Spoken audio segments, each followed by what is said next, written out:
రేవంత్ పాలనపై మాజీ మంత్రి హరీష్ రావు నిప్పులు చెరిగారు. ఎన్నికల ముందు హామీలు ఇచ్చారు, ఆ తర్వాత హామీలను ఏమార్చారంటూ కాంగ్రెస్ పై మాజీ మంత్రి హరీష్ రావు మండిపడ్డారు. ఎన్నికల ముందు నో ఎల్ఆర్ఎస్ నో బీఆర్ఎస్ అన్నారని, ఇప్పుడు ముక్కుపిండి వసూలు చేస్తున్నారంటూ ఆగ్రహం వ్యక్తం చేశారు. ఫార్మాసిటీ భూములపై నాడు పోరాటం చేసిన వారే ఇప్పుడు బలవంతంగా రైతుల నుంచి లాక్కుంటున్నారని అన్నారు.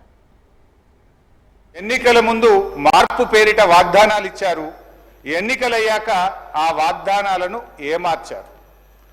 సింపుల్గా స్ట్రైట్గా చెప్పాలంటే అధ్యక్ష, ఎన్నికల ముందు ఏమన్నారు? ఎల్ఆర్ఎస్ వద్దు, నో ఎల్ఆర్ఎస్ నో బీఆర్ఎస్ అన్నారు. ఎల్ఆర్ఎస్ ఉచితంగా చేస్తామన్నారు. కానీ ఇప్పుడు ఏమంటున్నారంటే ముక్కుబిండి ఎల్ఆర్ఎస్ వసూలు చేస్తాం, ఎల్ఆర్ఎస్ కట్టాల్సిందే అని ఇలా పేద ప్రజల రక్త మాంసాలు పీల్చి ఇలా ఎల్ఆర్ఎస్ ను వసూలు చేస్తా ఉన్నారు. రెండవది అధ్యక్ష, ఆనాడు బట్టి గారు, సీతక్క గారు, ఉత్తమ్ కుమార్ రెడ్డి గారు ఫార్మాసిటీకి మేము భూములు సేకరిస్తా ఉంటే ఆ రోజు అక్కడ పాదయాత్ర చేసి పచ్చటి భూములు ఎలా తీసుకుంటారు, మా ప్రభుత్వం అధికారంలోకి వస్తే ఫార్మాసిటీ భూములు తిరిగి వాపస్ ఇస్తాము అన్నారు. ఈ రోజు ఏమంటున్నారు అధ్యక్ష?